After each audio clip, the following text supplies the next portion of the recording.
Hello, everyone. Hello, dear listeners. Hello, Tini. We're so happy to have you with us. I'm so excited to share with our listeners today the 6 secrets to increase the completion rate of your course. So, if you are a coach and have an online course, this is definitely for you. Tini, please, can you tell us more about you? Maybe your background story. How did you come to be a coach? What are you doing right now? I'm on a continuous self-discovery journey. Just the other day, I was reminded of how far back this passion of mine for course creation goes. Like, I have a weight loss story under my belt, and that has been crucial to understanding human behavior. And I was trying to find all these strategies and techniques to motivate myself to lose weight, because I would do it for a couple of days. And then, so I had to find new ways to motivate myself. And I'm using this inside my courses and the courses that I help my clients optimize. And it's super fun to look back and see that everything is connected. So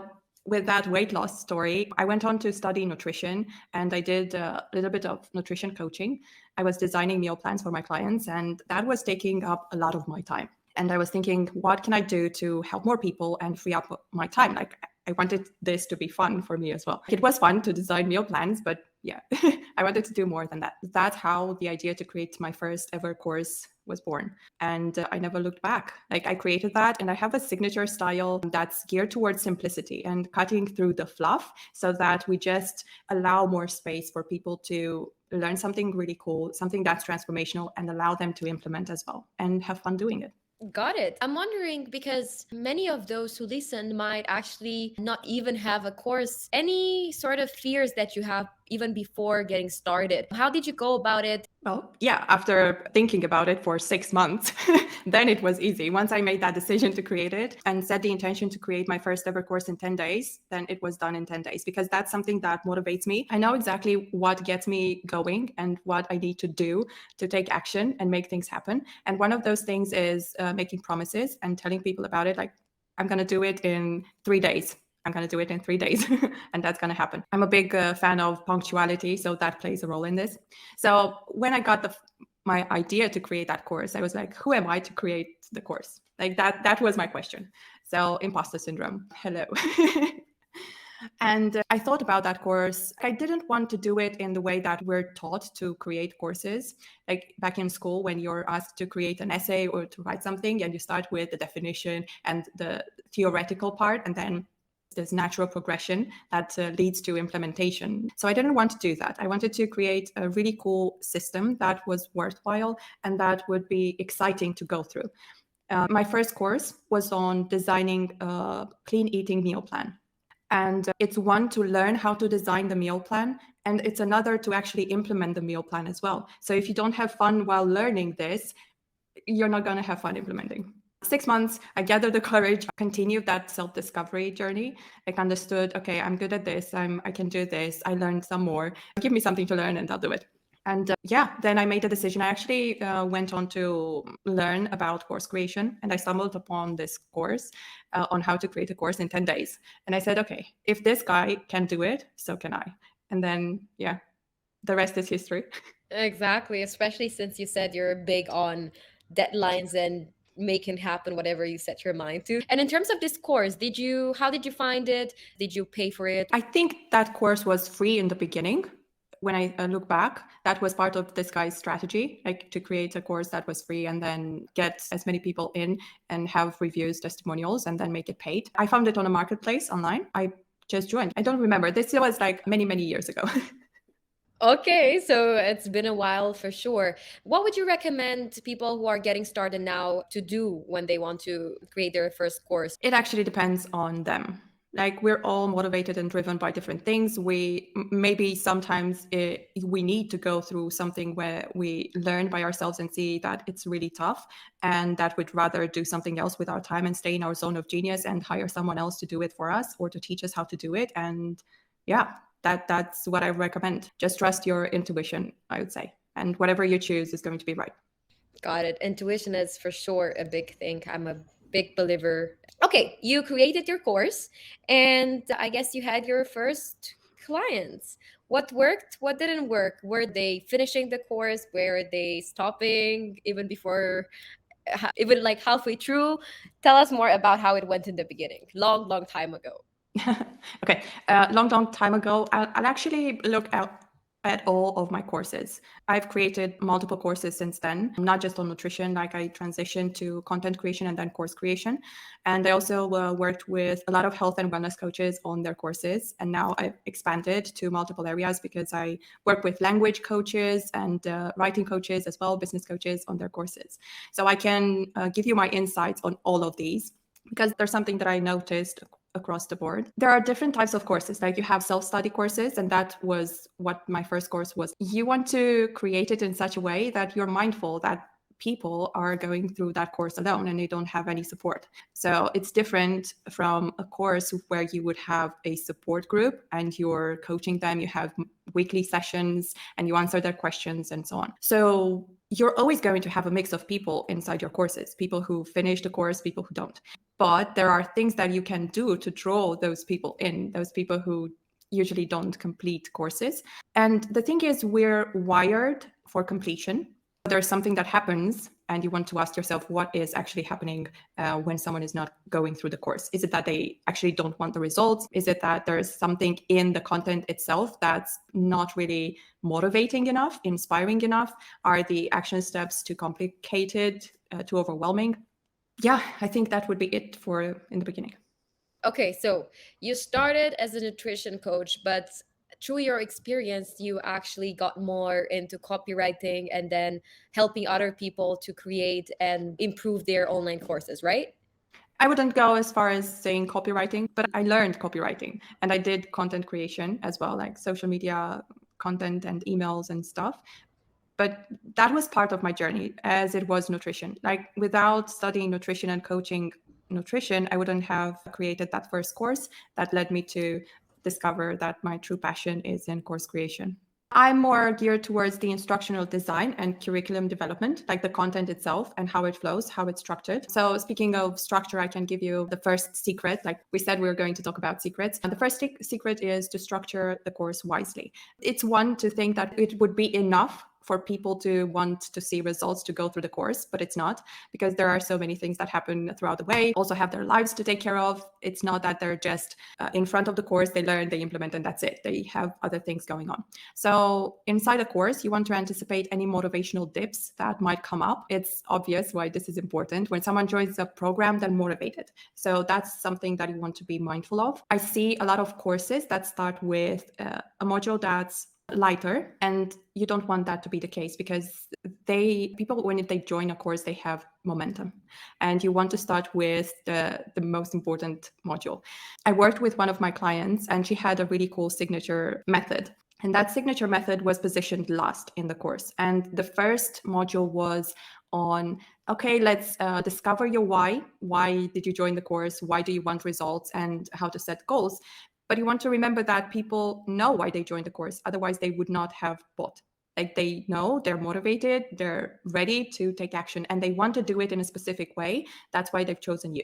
So you want to start with the strongest element. Yeah, that's the first secret. So the structure, keeping in mind that motivational dip as well. For instance, the why, like reconnecting to your why, could be something that you position in the middle of your course when that motivation might just slowly fade away.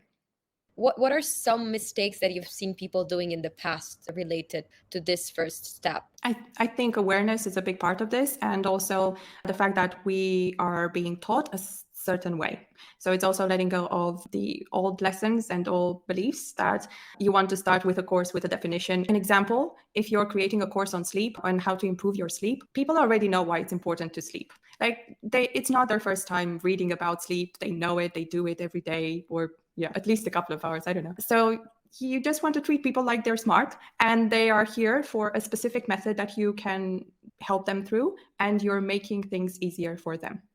Got it. Okay, so now we have in place this structure that allows us to avoid those motivational dips, you call them. Okay, what's next? Should we dive into the second secret to Yes. just... And it's actually cool. I like to have a structure for every event. And the way that I structure my events is using the Minicourse structure. So everyone going through my events, they can get a sneak peek. So every secret that I share with you today plays on the other one. When I talk about motivation goes out the window when doubt creeps in. So you want to eliminate doubt and indecision as much as possible. We were talking about how people are there for your specific method. If you have lists or options in your course, like you could do this or this or this or this, it's too overwhelming and people cannot decide. Like if you have 12 things to choose from, you're not going to know what to choose, especially if they're similar. So you want to share relevant examples. You want to paint a picture that allows your clients to see themselves clearly in that situation and that scenario that you're describing, so that it's easier for them to choose. At least give them a quantifier or something that they can use to make a decision if you're offering lists or options in your course. But just tell them like simple things that they can do, like go from this, do this, do this. An example would be, I recently wrote a guest post on how to outline a course. And instead of telling you that there are so many ways you could outline your course, like you could use Post-it, you could start from the finished line, like the end result, and work your way back. I'm not going to tell you all these other options. I'm just going to tell you, hey, this is my method and this is what I teach you. Follow this 3-step process and outline your course, sparking your creativity as well. And yeah, that's going to play on the third secret, actually. You made me curious with that 3-step guest post that you were talking about.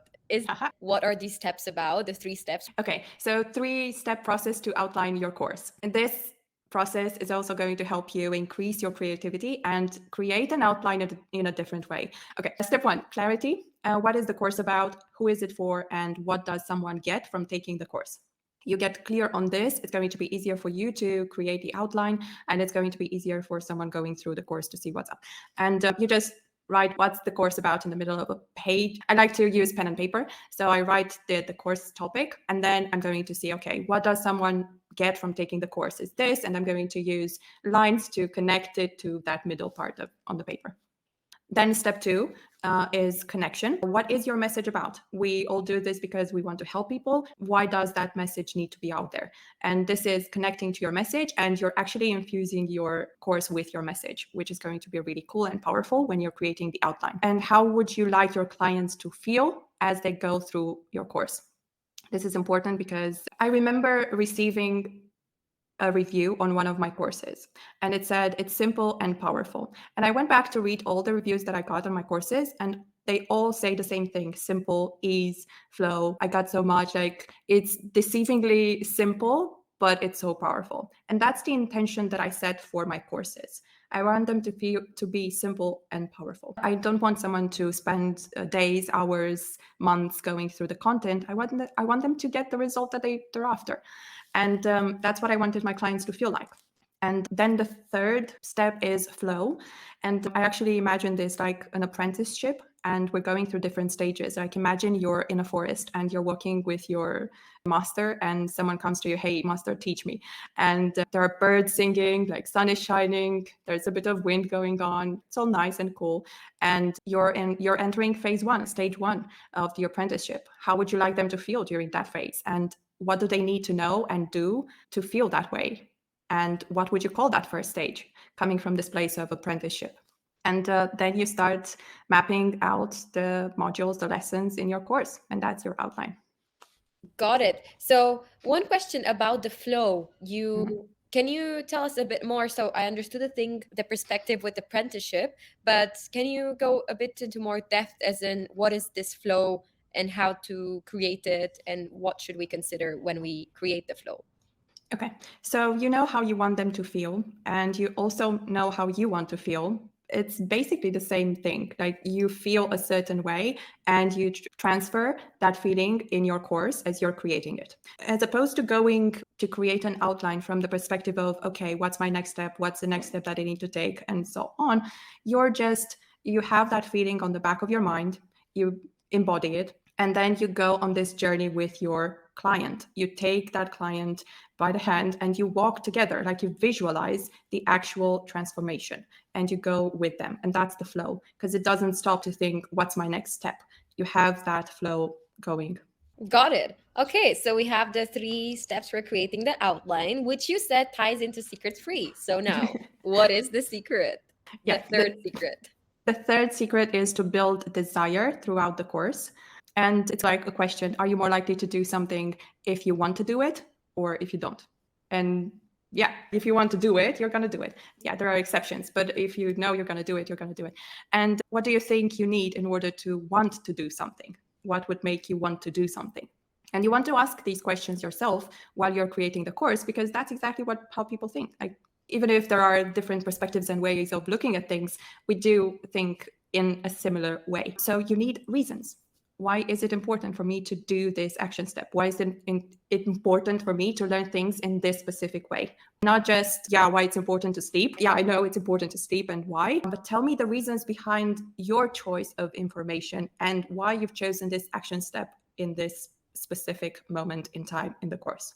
So this is for me as the course creator to think about whenever I decide to create and design the course. A good one to think about is, because you said many of us think in a similar way, right? So I've noticed this fear of leaving things out and trying to put all of the information and everything there because more is better in a way, in the sense that we are afraid that people will miss out. So we try to put everything in so that they learn more. But as a paradox, they actually get overwhelmed and it works against them and as well against us in the end. So how do you go about choosing what information to include, and how do you overcome that fear of, oh my god, I cannot leave this out? Okay. So for the should I include this or not, you want to ask yourself whether it's essential to the course and whether your clients need to know that and do that to see results, or if it's inspiring them. But if it's just something that you think is cool and you think that it's something that you want to share with your clients and is not that helpful, you want to just leave it out. I'm thinking of someone who created a course which was simple, straight to the point, and then they had clients, they liked it, but they wanted to add more to it, and they added more, but then everything got ruined. So as part of my work, I don't just add things to the course, like we eliminate what's not essential so that we leave more space for implementation. And you want to think about that every time. Like, this is one of the secrets that help with increasing the completion rate of a course, is to embrace simplicity. Simplify, simplify, simplify. I think of Wayne Dyer. I like to listen to Wayne Dyer a lot. And he has this saying, in 101 ways to transform your life. And he says, simplify, simplify, simplify. And with his voice, oh my God, it's like, ah. So this would be another secret out of the 6, the one with simplicity, right? So Yeah. I guess it goes back to less is more. But how can we learn to keep things simple and not complicated? How can we develop that skill? So the first one would be to ask yourself whether this thing is essential and if it actually helps someone see results. I'd like to use this simple framework for every lesson that I have, and it's giving them the reason why it's important to do this thing and to know this thing. Then you explain the thing that you want them to know, and then you tell them how to do it. And that's the action step, and that's it. You don't need anything else. If you come from a place of creating the outline, designing the course in the way that I've explained with the flow and the feelings, then you don't need anything else, because you are actually inspiring people to take action. And just tell them what you did. Like, one way to simplify this is to look at your process. Like, when you're going on a path, yeah, that's your process. You go on a path and you tried this thing, and you take a right, you take a left, and you were supposed to just go on a straight line. When you're creating the course and you simplify, you just tell them what's on that straight line. Got it. And you kept mentioning this idea of feelings. Can you say it again in more detail? Is it about what we have to feel? Is it something that we should include in the course itself, these feelings that you're talking about?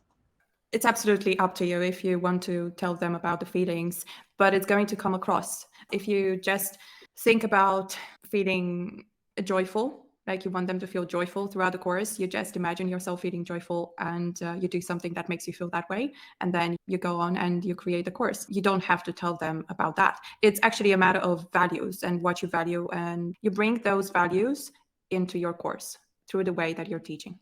Got it. And coming back to the idea of simplicity, you've said ask yourself if this is relevant. What if in my mind everything is relevant? I cannot leave almost any of them out. What shall I do? Okay, two options. One would be to either practice detaching yourself from the content. When we're on the inside, we can't see everything. Like we only see what we're able to see, what's in front of us. So when you imagine yourself detaching from the course like an out of body experience, and you look at the course this way without thinking, oh my God, I have to do this. Like you just play a role. Imagine you're playing a role of the editor that's editing your course. So you can do that. That's the same thing with writers. They write the thing and then they have an editor go through their writing to see any plot holes and stuff like that. So that's one way. And the other way is to actually have someone else look at the course for you, like an editor. Like you can choose to be your own editor, but just detach yourself from the course or just hire someone else. Got it. That these are really good tips. Okay, so now let's say we have filtered our content, it's curated. What should we do to help the students really complete the course and be happy with the course? It's to come up with exciting and balanced action steps. And that's the final one, like the final secret. You want to look at action steps as not just a natural progression of things. We talked about this a little bit. So you're not starting with something super light and then you go to something super heavy, but you want to have a balanced type of action step throughout your course. An example of this could be I worked on this course on nutrition, a 12-week nutrition program, and one of the lessons was on adding more fiber to your diet. So one action step would be, to just add more fiber to your diet, eat more whole foods, fruits, vegetables, whatever. But you also want to add something light that makes them become aware of how much fiber they're getting. Like maybe you're designing a quiz that is going to be really fun to go through. I know I like my quizzes. I can't resist them. I don't know what it is. So you want to do that. And then you have a balanced action step, one lighter, one heavier. One lighter, okay, I'm not getting enough fiber. How can I get in more fiber? And you give them just a couple of options of foods that they can choose from instead of giving them all of the foods that they can choose from. So it also ties in with eliminating doubt and indecision. Like you just provide them a couple of options. They feel like, yeah, I like this type of food and I'm going to include it in my diet. And when it comes to action steps, I like to think back on my weight loss journey. Like when I was weighing myself, there were two things that would happen. Like first, I would see results, like as you do when you're first starting a new healthy approach, dietary approach. And I would see results and I would say, oh my God, this is so easy for me to do. I'm just going to go back to my old ways because now I know I can do it. So I'm going to give myself a couple of more days of eating crap before I commit fully to this new approach. So that's one. And this can happen when someone is going through a course and they start seeing results like, oh my God, this is easy. And the second thing would be like, I would weigh myself and say, oh my God, this is not working. So I'm clearly not going to keep doing it. So what do? How do you satisfy everyone? You want to learn to measure progress and results in a different way. And you want to mention this to your clients as well throughout the course. Like we expect the result to be to lose weight.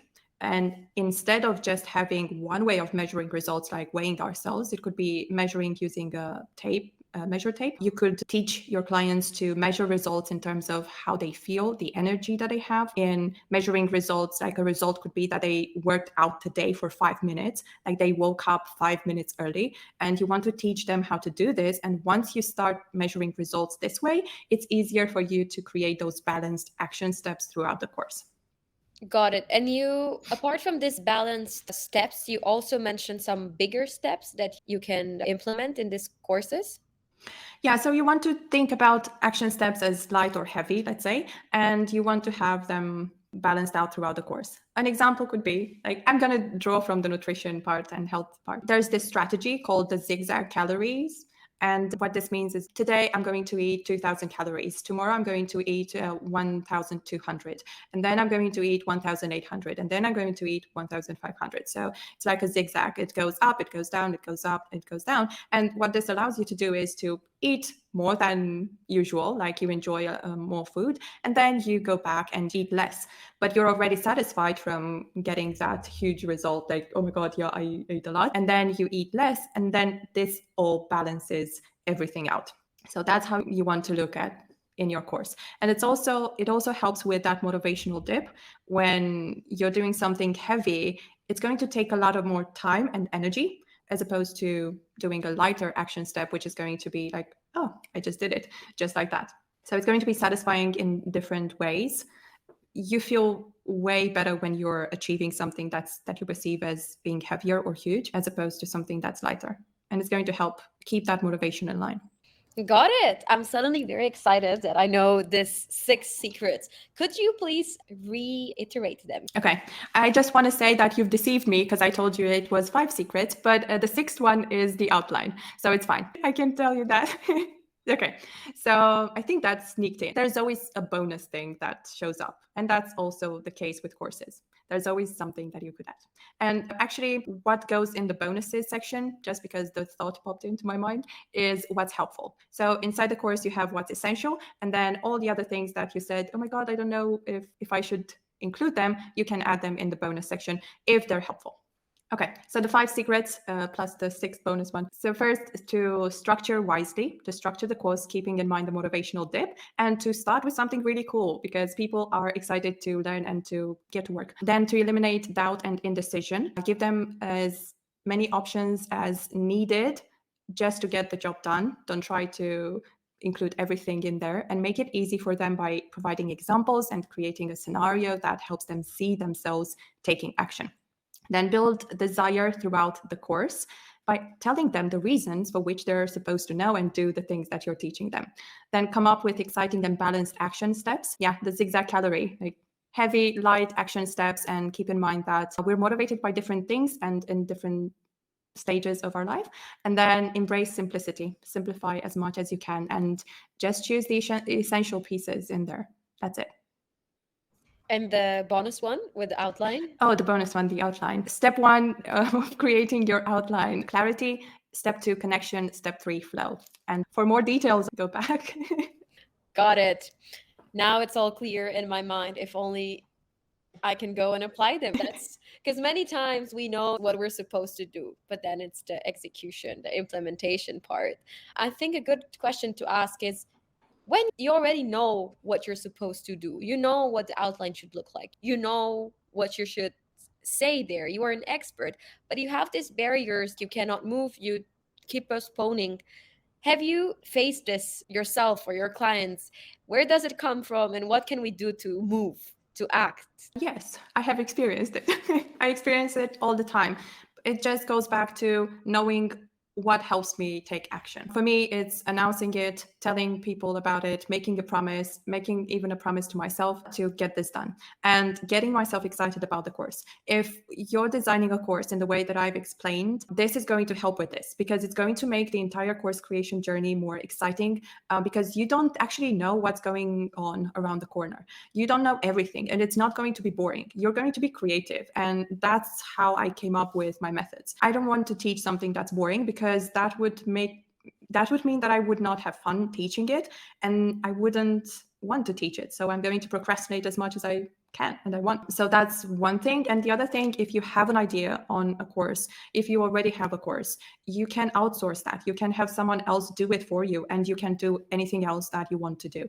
Because sometimes we don't do something because we just don't want to do it. I was reading The Big Leap by Gay Hendricks, and he was talking about the zones of excellence, the zone of excellence, the zone of competence, the zone of genius. And we sometimes work from our zone of competence. Just because we can do something doesn't mean that we want to do it or that we're supposed to do it. And yeah, just act from your zone of genius and have someone else do things that you don't want to do or don't particularly enjoy. I love this. So if there's a way to do it, indeed, I think it's a great way to go forward. But what do you mean by outsource your course creation? What can we outsource? So you can outsource any part of your course creation. I collaborate with coaches who are experts at designing videos and branding them. And I collaborate with coaches and done-for-you experts who can design workbooks that are part of the course. I specialize in the content. So I've created courses from scratch. I look at the expertise of someone and they tell me what the course needs to be about. They give me their notes, their materials, and I structure and arrange everything so that they get a ready to record script at the end of our work together. Or they already have a course. They've had people go through that course And now they just want to evergreen it, and they want to get rid of the fluff that is actually slowing their clients down in their transformation. Got it. And I know in a previous talk, Tini, you were mentioning the importance of testimonials. Can those, any tips on how to get those testimonials, maybe how to encourage our students to leave them, and why do we want to have them? It depends on the type of course that you're designing. If you're designing a self-study course, you can mention that someone can leave a review if they want to. But I just find that people will leave a review if they enjoy something. If you change someone's life, if they go through a course that's 30 minutes and they get something that is actually life-changing and they see results right away, they don't have to spend a lot of time implementing. Like, they can implement afterwards, but their lives changed, they will take the time to write a few words about the course. And that's what you want to do. You want to inspire people and you want to give them the results that they're looking for. And that's enough. Got it. Felt inspired only by this last sentence of yours. We spoke about how to increase your completion rate. Let's say we have a course, it works, people are very happy, they leave those amazing testimonials, everything is great, but you don't charge enough, and you maybe start feeling that you're providing all of this value, but you're charging less than what you could, maybe less than the market price, less than the value that you offer. Yet you don't really know how to increase prices because you wonder, is anyone else going to purchase this course if I increase the price? Can you tell us maybe what's going on there? How can we increase the price of an online course? There are multiple things in this. Like, your question is multifaceted, and I could answer it in a million ways. For one, you want to look at things like phones. Like, the first phone was a landline and it did the job. Then the second one was a smaller phone that did not have a touch screen. It had buttons, and it still did the job. That's seeing results. And you make this analogy with the phone. Your course is like a phone, and you want to keep updating it. And once you update it, the price increases.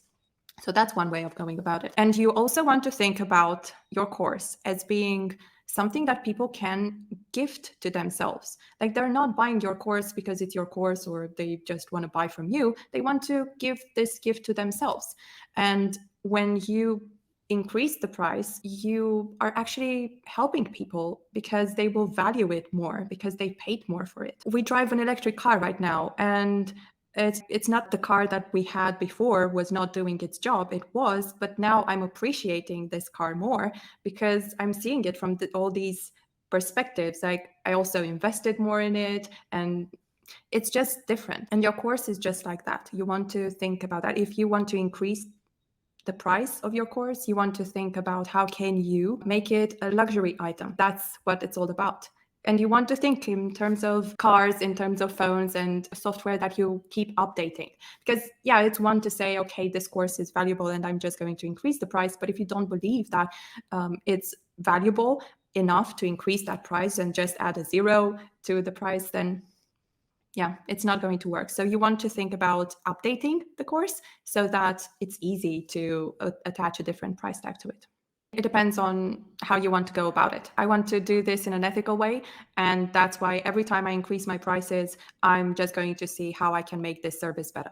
Maybe it's delivering it faster. Maybe it's adding someone to collaborate with. I'm about to increase my prices on my done for you services. And I'm bringing someone in, a designer who can help me with the workbooks and the slides and everything else that goes with it. So that's how I want to do it. I tried doing it like just going from this price point to this price point without changing anything, but it didn't do anything for me because I wasn't feeling good about that decision because it didn't make sense to me. Like, it's just a number, but I wanted to make my services even more valuable.